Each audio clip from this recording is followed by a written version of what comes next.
Now, the winter months or the cold weather season, it in India it exists or it lasts between uh, December to February. Now, during this winter season, it is very cold, dry, and in the northeast India, winds blow over India, right? Dry winds. Usually, the winters tend to be rainless, especially in case of India. And often we find sometimes, especially you'll find in the month of January, sudden spell of continuous shower for certain days in some parts of the country, but that is not always mandatory. It happens, but not regular basis, right? And this is called this whenever there is some rain, especially during the winter season, it is known as the western disturbance. All right. Now, the intensity of the cold also varies from states to states of India, whereas like the intensity of cold is more as we move north or west, we move northwest of India, then to the eastern part of the India. In the urban areas, there is fog in the morning and dew at night. Right? Now you know what is the fog and what is dew. Dew is a watery thing that you find on the grass, right? Little droplets of water. That is called dew. And fog is a smog. When you get up in the morning, you actually find a white kind of smoke all around you. That is called the winter fog. And due to which sometimes even you'll find the trains, the local trains get delayed, or sometimes even flights, especially the morning flights during the winter season, are delayed due to this morning fog. Okay. Study about the western disturbance.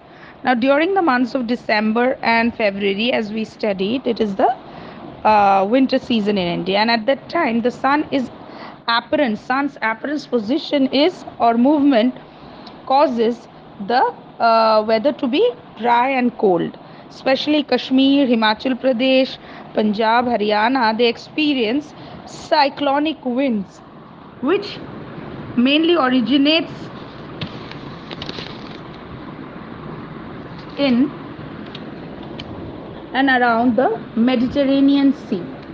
So this winds or western disturbances, because these winds blow from the west, and hence as they are coming from the west, and this disturbance are caused from the Mediterranean Sea. So this also causes rainfall. So these winds are dry and cyclonic in nature, and they uh, create or cause rainfall.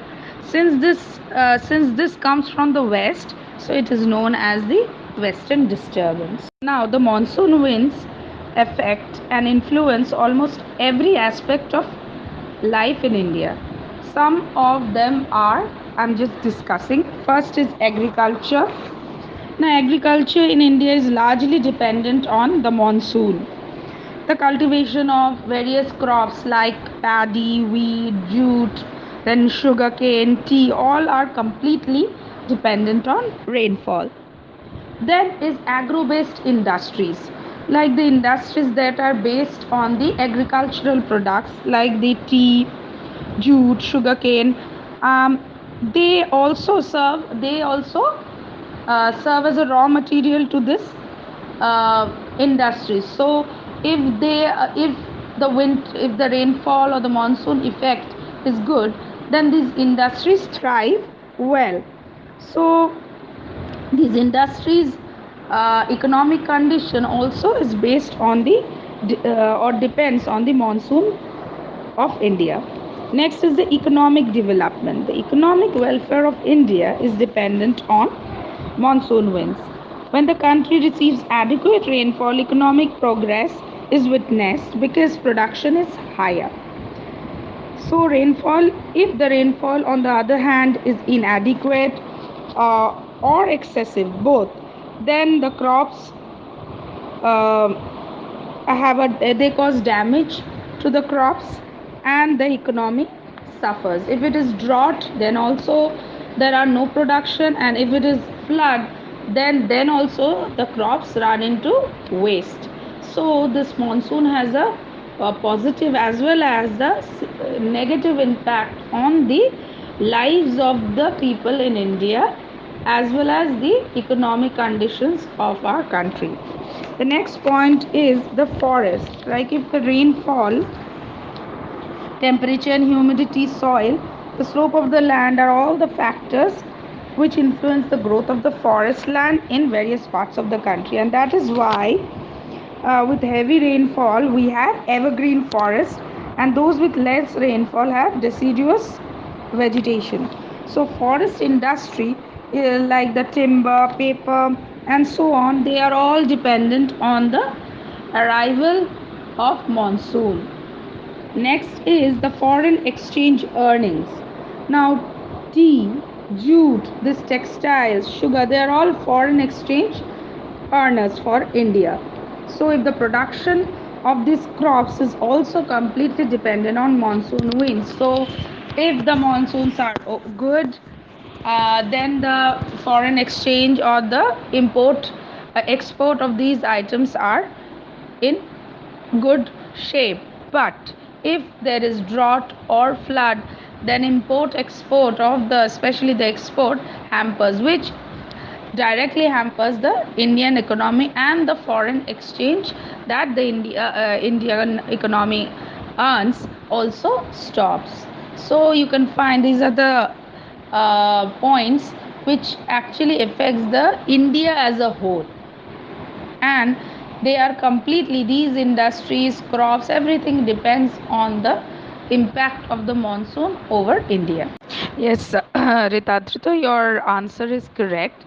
Now, tropical hot means that near the tropics, that is Tropic of Cancer and Tropic of Capricorn. So near the tropics, the temperature tends to be very high and hot and humid both.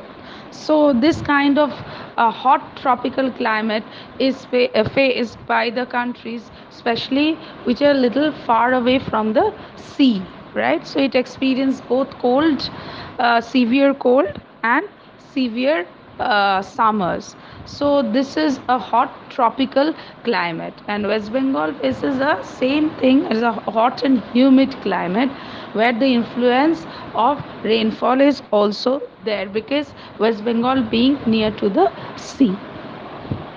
I hope, Aishiki, you have heard Ritadrito's voice record. It is he has explained the rain shadow area in a very nice descriptive way.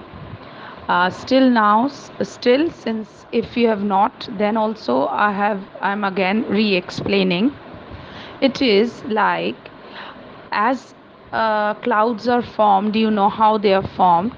So once this cloud formation is done, as the water rises up in a vapor form from the sea, pond or any water body, then it goes up. As it goes up, it forms into droplets as the temperature is high, and they condense and they form clouds. And as the droplets keep on accumulating, they are full, the cloud is full of droplets, and it turns to be that, that's why we can see it to be black, that is, it is filled with drops of water. So, and it is a moisture laden cloud, as we call, not the white clouds.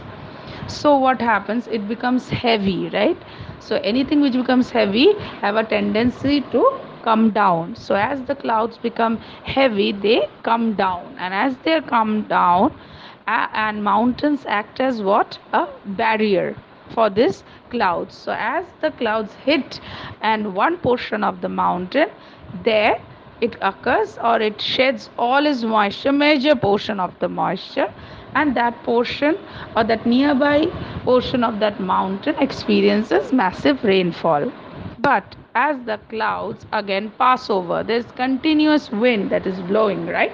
So winds blow the cloud away, and it crosses the tip of the mountain, reaches on the other side of the mountain, right? So that side, which but on the other side, as this side of the mountain acted as a barrier, so it had a rainfall, so that now the cloud is free of moisture, or very less moisture it has, so it causes very less rainfall or sometimes no rainfall on the other side of the mountain. So that side is known as the rain shadow area. Why? Because that area of the mountain does not receive any rainfall. So this is known as the, as he has also given example, the eastern side of the Western Ghat. Western Ghat is a range of mountains in southern India. Now the eastern west portion of the Western Ghat receives very heavy rainfall, but the eastern side remains to be dry. That is the opposite side. So this is an example of the rain shadow area. I hope you have understood. Okay, if not, then let me know.